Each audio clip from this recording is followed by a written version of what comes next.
Hello students. इससे पहले video में हमने Coulomb's law from goes theorem discuss किया था। अब हम एप्लीकेशंस ऑफ गोस थ्योरम वो डिस्कस करेंगे। इसमें यहाँ पे 3 टॉपिक होंगे। एक होगा लीनियर चार्ज डिस्ट्रीब्यूशन, एक होगा सरफेस चार्ज डिस्ट्रीब्यूशन और एक होगा वॉल्यूम चार्ज डिस्ट्रीब्यूशन। जो हमने सबसे पहले जो वीडियो लेक्चर था फर्स्ट ए, उसमें डिस्कस किया था कि लीनियर चार्ज डिस्ट्रीब्यूशन क्या होता है, सरफेस चार्ज डिस्ट्रीब्यूशन क्या होता है और वॉल्यूम चार्ज डिस्ट्रीब्यूशन क्या होता है। उसका यूज यहाँ पे आएगा। अब जो पहला टॉपिक है वो है electric field intensity due to an infinitely long straight charge wire. अगर कोई इनफाइनाइट लॉन्ग स्ट्रेट वायर है जो चार्ज है, उस पर इलेक्ट्रिक फील्ड इंटेंसिटी क्या होगी उसको हम डिस्कस करेंगे और यहाँ पे हम गॉस थ्योरम का यूज़ करेंगे। यहाँ पे सबसे पहले हमने यहाँ पे लिया है कि कोई स्ट्रेट वायर है जो चार्ज है, तो उस पर चार्ज हमने लिया है प्लस पॉजिटिव चार्ज लिया है। अब इसकी लेंथ कितनी है, minus infinite two plus infinite. अब यहाँ देखो हमने यहाँ पे गॉस थ्योरम का यूज़ कर रहे हैं, तो यहाँ पे हमने एक हाइपोथेटिकल सरफेस अज्यूम की है। इसे बोलते हैं हम Gaussian surface. Gaussian surface is a closed surface around a charge distribution such that the electric field intensity has a single fixed value at every point on the surface. Gaussian surface क्या होता है? एक close surface होता है जो हम किसी भी डिस्ट्रीब्यूशन के अलोंग लेते हैं और हम यहाँ पे इसका यूज करके इलेक्ट्रिक फील्ड इंटेंसिटी की वैल्यू फाइंड करते हैं।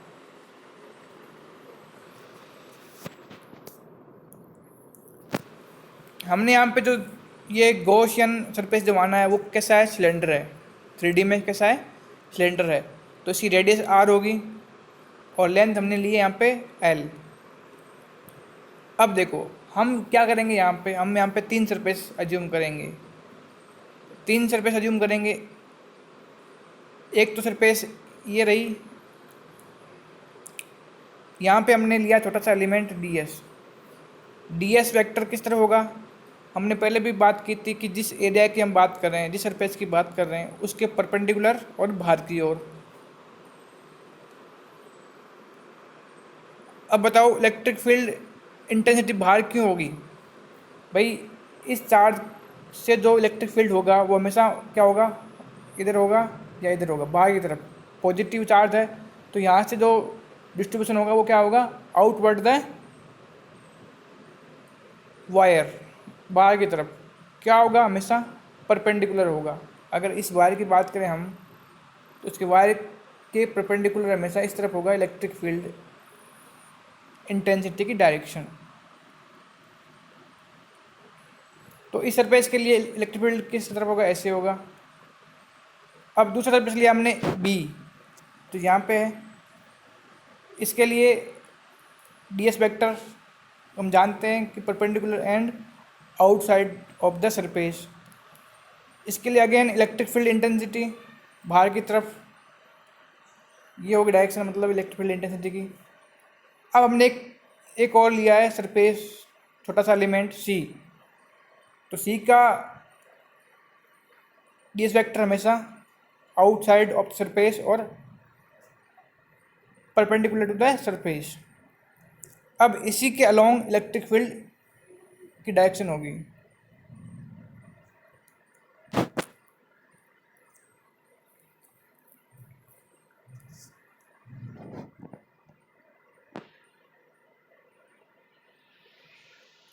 फ्रॉम गॉस लॉ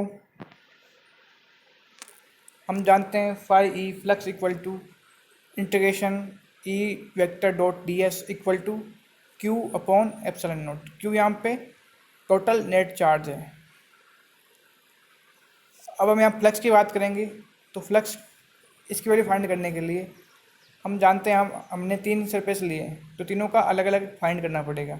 तो टोटल अगर फाइंड करेंगे तो क्या होगा, ई डी एस ए यानी जो हमने एरिया लिया ए उसका flux plus E D S B यानी इस एरिया का फ्लक्स प्लस सी यानी इस एरिया का फ्लक्स ई vector dot D S vector. अब हमें यहाँ पे देखना है कि कहाँ कहाँ पे एंगल 90 डिग्री है। जहाँ पे एंगल 90 डिग्री है between E vector and D S vector, it means there are no flux between these surface. अगर जहाँ एंगल 90 डिग्री है वहाँ पे कोई फ्लक्स नहीं होगा, और जहाँ फ्लक्स नहीं होगा तो वहाँ पे फ्लक्स की वैल्यू कितनी होगी, 0 होगी। इस केस में बी और ए में ई वेक्टर और डी एस वेक्टर एंगल कितना है इनके बीच में, 90 डिग्री। तो यहाँ पे ई डी एस कोस 90 होगा, और कोस 90 क्या होता है, 0।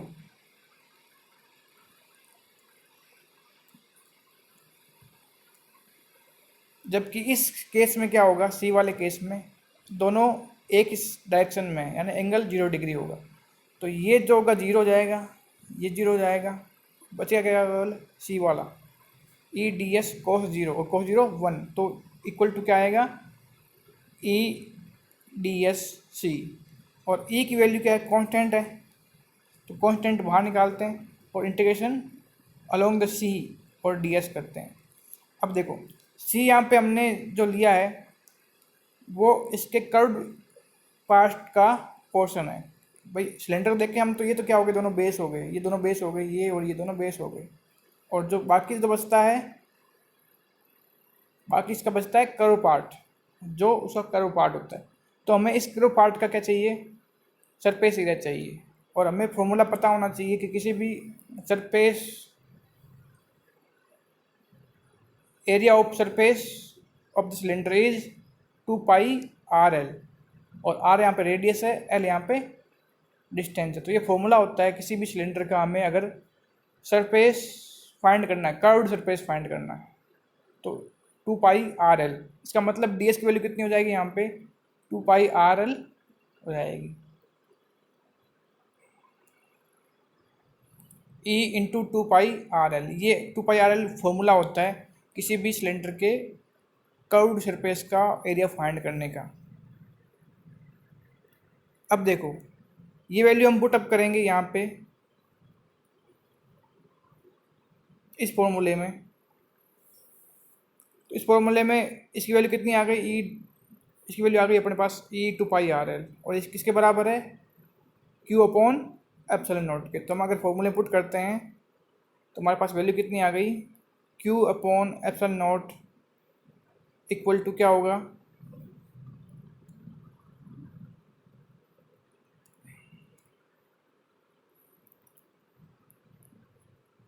यहाँ पे हम एक चीज़ और देख लेते हैं, इस जिसने डिराइव किया है वो कैसे किया है।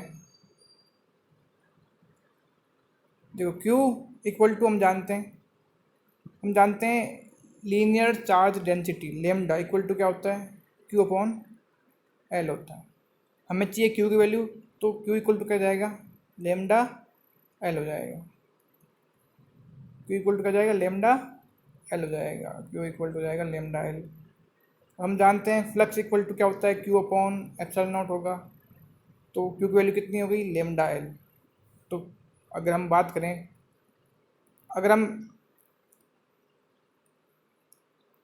इससे बात करें तो ई डी एस की वैल्यू कितनी आई हमारे पास, E upon 2 pi R L, E into 2 pi R L equal to हमारे पास क्या आया, Q अपॉन एप्सिलॉन नॉट। और Q की वैल्यू हमने क्या निकाली, in the terms of linear charge density, Q equal to क्या होता है, लेमडा एल। तो हम यहाँ वैल्यू पुट कर देंगे Q की, तो हमारे पास क्या जाएगा, हमारे पास आएगा E into 2 pi R equal to lambda L upon epsilon naught. और हमें इक्वल निकालनी है, तो E equal to 1 upon size जो टर्म है ये इस तरफ आ जाएगी। तो क्या होगा, यहाँ से कर दो एल से एल कैंसिल, तो वह equal to 1/2 pi epsilon naught lambda upon R हो जाएगा। ये वैल्यू किसकी हो गई, electric field intensity due to straight charge wire.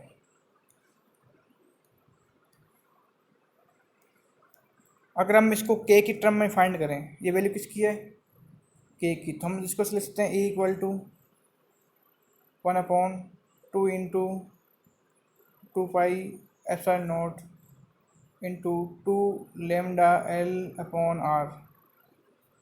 तो ये वैल्यू हो गई 4 पाई एप्सिलॉन नॉट, और ये वैल्यू किसकी होती है, के की। तो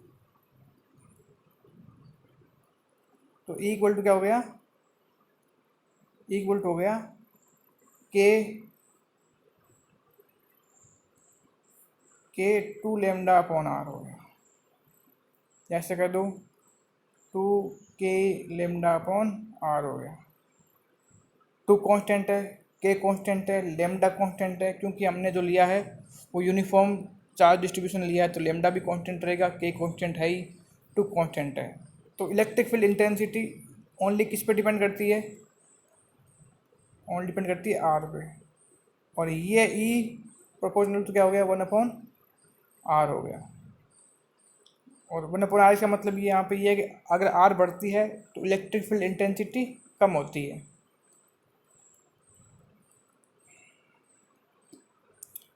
वेक्टर फॉर्म में बात करेंगे तो जिस तरफ ये आर रेडियस होगी, आर वेक्टर होगा जिस चलाऊँ, तो उसी डायरेक्शन में ये वेक्टर फॉर्म आ जाएगा।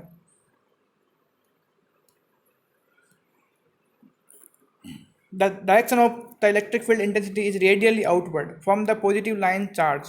For negative line charge, it will be radially inward. अगर वो जो चार्ज वायर है वो पॉजिटिव है तो उसके रेडियस के अकॉर्डिंग आउटसाइड होगा। अगर वो नेगेटिव चार्ज है तो उसी रेडियस के अकॉर्डिंग इनवर्ड होगा। यहाँ पे ध्यान रखने वाली बात, नोट करने वाली बात यहाँ पे ये है, the electric field intensity is independent of the size of the Gaussian surface. It depends only on the distance of point of consideration. The Gaussian surface should or contain the point of consideration. अगर हम जो distance रहते हैं are उस पर depend करता है, Gaussian surface पे डिपेंड ही नहीं करता, वो कितना ही लें। तो ये एक ध्यान रखने वाली बात है कि गॉसियन सरफेस हाइपोथेटिकल होता है, उसको हम केवल यूज करते हैं ई की वैल्यू फाइंड करने के लिए, और उसका कोई इफेक्ट नहीं पड़ता ई की वैल्यू पर।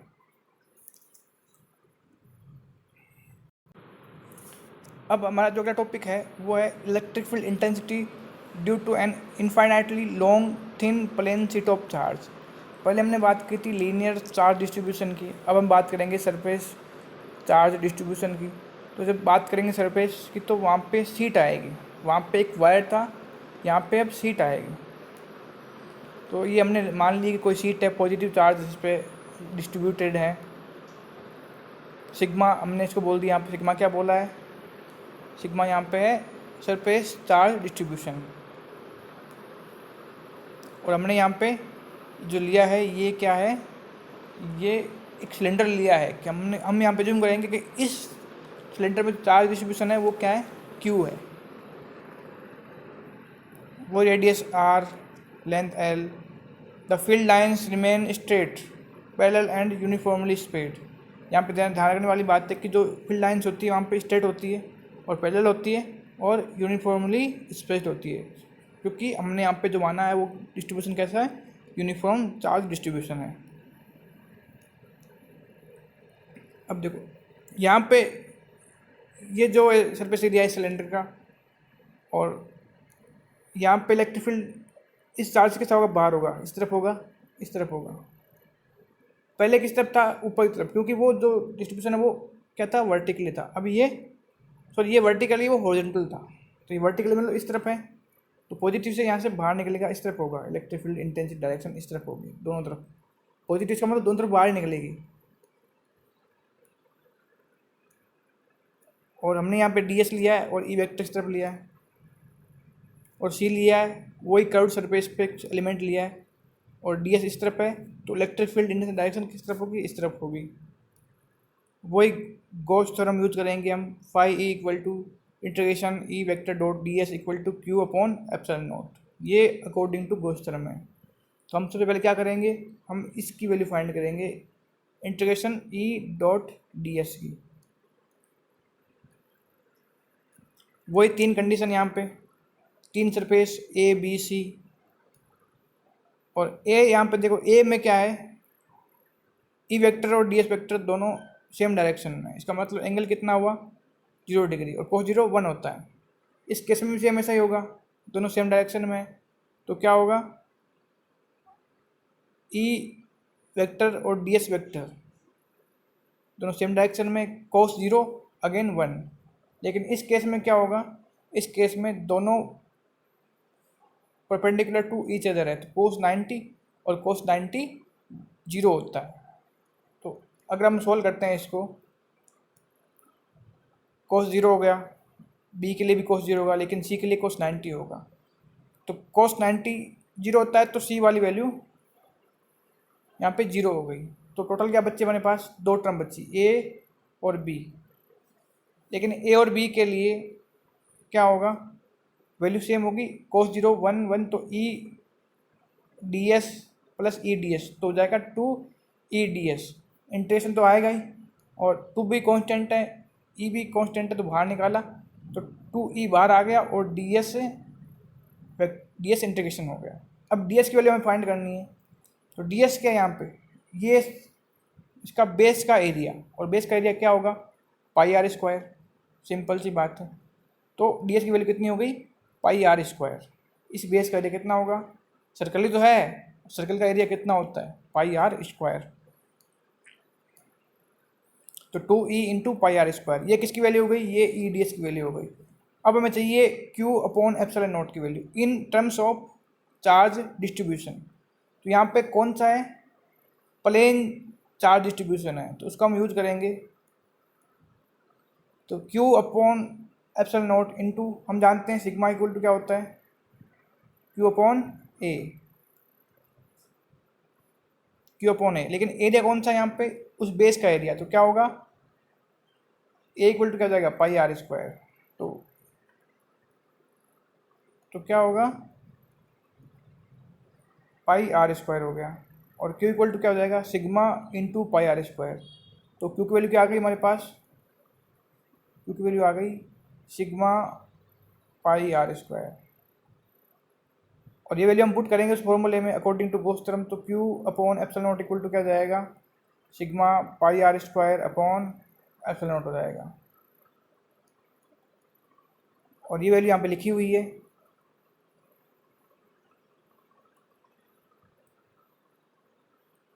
अब देखो, हमने यहाँ पे वैल्यू निकाल ली थी, इसकी वैल्यू निकाल ली थी, ये आ गई। इसकी वैल्यू हमने निकाल ली थी अगली स्लाइड में, ये आ गई। अब दोनों को करते हैं हम equal according to Gauss theorem. तो क्या आता है देखो, 2e into pi R square according to E D S से, और equal to Q upon epsilon naught equal to sigma pi R square upon epsilon naught. तो हम यहाँ पर अगर सॉल्व करते हैं तो E equal to sigma upon 2 epsilon naught बचता है। देखो, पाई आर स्क्वायर से पाई आर स्क्वायर कैंसिल हो जाएगा, और ये 2 इधर आ जाएगा, तो सिग्मा अपॉन 2e बचेगा। ये तो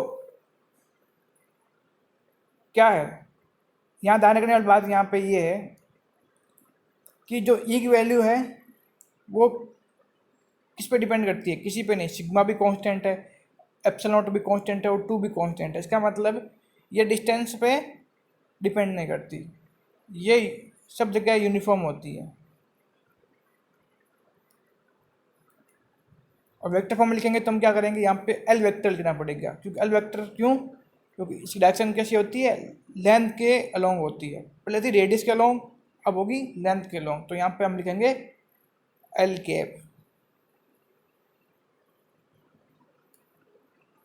The direction of electric field intensity is normal to the plane and away from the positive charge distribution. For negative charge distribution, it will be toward the plane. अगर positive charge distribution होता है तो ये उस plane के बाहर की तरफ होगा हमेशा, दोनों तरफ ही। अगर सीट लें हम पॉजिटिव चार्ज तो दोनों तरफ क्या होगा, बाहर की तरफ, और अगर वो सीट है वो नेगेटिवली चार्ज है तो दोनों के लिए अंदर की तरफ होगा। वही बात है कि इंडिपेंडेंट अपॉन गॉसियन सरफेस को हम हाइपोथेटिकल लेते हैं, उस पर डिपेंड नहीं करता, हम केवल उसका यूज करते हैं इलेक्ट्रिक फील्ड इंटेंसिटी फाइंड करने के लिए। If the plane sheet is thick, then the charge distribution will be available on both sides. So the charge enclosed within Gaussian surface will twice as before. Therefore the field will be twice. यहाँ पे अगर ये कहते हैं कि अगर कोई मोटी सर वो हो तो दोनों के लिए अलग अलग होगा और वो ट्वाइस हो जाएगा अपने आप।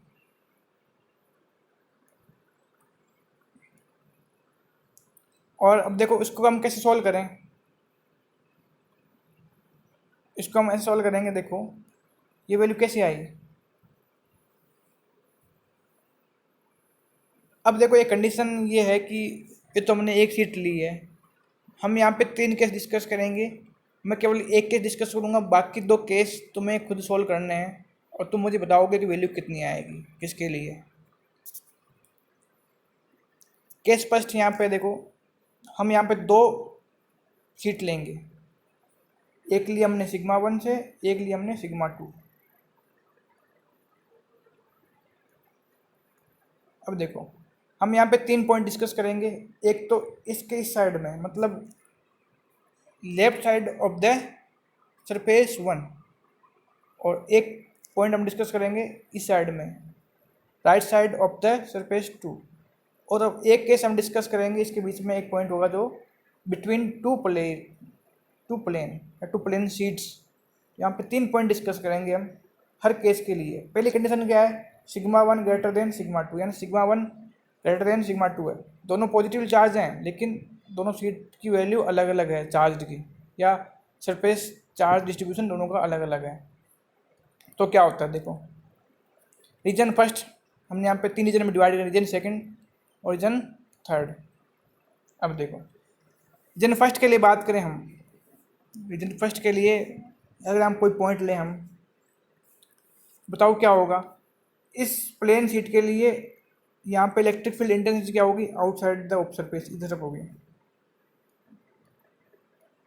यहाँ पॉइंट लें हम, इस प्लेन शीट के लिए क्या होगी, यहाँ से निकलेगी इस तरफ डायरेक्शन आएगी इलेक्ट्रिक फील्ड इंटेंसिटी की, और इससे लें तो ये भी पॉजिटिव चार्ज है तो इससे भी क्या होगी, आउटसाइड ऑफ द सरफेस होगी, इस तरफ होगी। तो इसका मतलब इस पॉइंट के लिए जो रीजन फर्स्ट में है उसके लिए इलेक्ट्रिक फील्ड इंटेंसिटी डायरेक्शन दोनों में सेम होती है, इसका मतलब वो क्या होगी, एड होगी।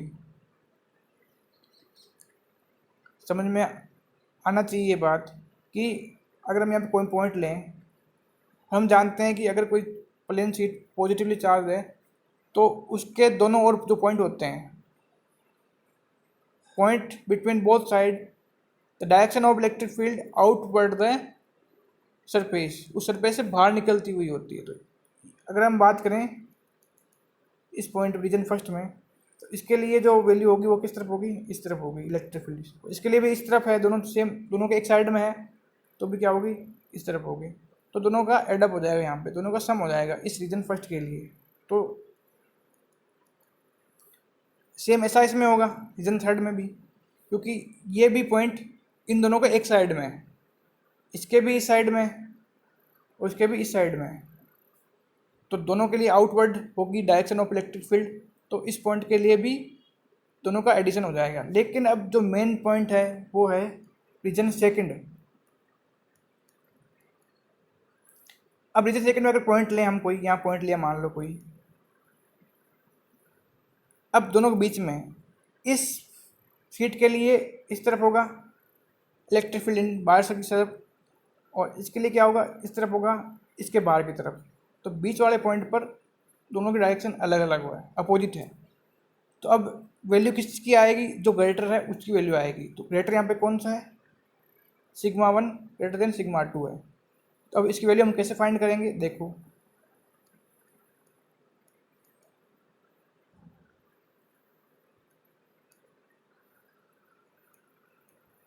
देखो इस रीजन के लिए E = E1 + E2, तो E equal to sigma 1 plus sigma 2 upon 2 epsilon not.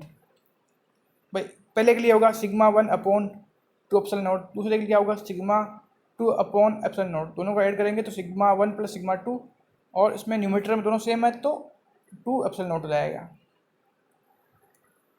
अब इसके लिए क्या होगा, यहाँ पे डायरेक्शन अपोजिट है, तो पहले के लिए होगा E1 equal to sigma 1 upon 2 epsilon naught, और E2 के लिए होगा सिग्मा 2 अपॉन 2 एप्सिलॉन नॉट। लेकिन E1 माइनस E2 है, तो sigma 1 upon 2 epsilon naught minus sigma 2 upon 2 epsilon naught, और ऐड करेंगे तो sigma 1 minus sigma 2 upon 2 epsilon naught value आ जाएगी। और इस केस के लिए डायरेक्शन वापस सेम है, तो क्या होगा, दोनों एडिशन होगा, और sigma 1 plus sigma 2 upon 2 epsilon not in दोनों केस के लिए सेम होगी। लेकिन इस जो बीच वाली रीजन सेकंड है उसके लिए कंडीशन कुछ अलग होगी। उसके लिए क्या होगा, direction of electric field opposite है, इसलिए वो दोनों माइनस होंगे।